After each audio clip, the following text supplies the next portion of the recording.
আপনি চাইলে আপনার শর্ট ভিডিওকে খুব সহজেই ভাইরাল করতে পারেন। যেমন করে আমি আমার এই শর্ট ভিডিওটাকে ভাইরাল করেছি।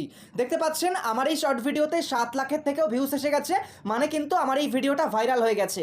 আর এই একটা শর্ট ভিডিও ভাইরাল করার জন্য দেখতে পাচ্ছেন আমি 4,500-এর ওপরে সাবস্ক্রাইবার পেয়ে গেছি। তো আপনি কিন্তু সব কিছু নিজের চোখেই দেখতে পেলেন। এবার আপনিও যদি আপনার শর্ট ভিডিওটাকে আমার শর্ট ভিডিওর মতো ভাইরাল করতে চান, তাহলে দুটো ট্রিক্স অবশ্যই মেনে চলুন।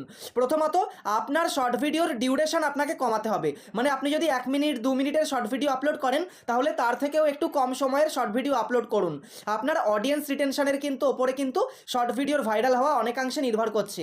যেমন আপনাকে প্রমাণ সহ দেখাচ্ছি, আমার এই শর্ট ভিডিওতে আমি মাত্র 47 সেকেন্ডের কিন্তু বানিয়েছি।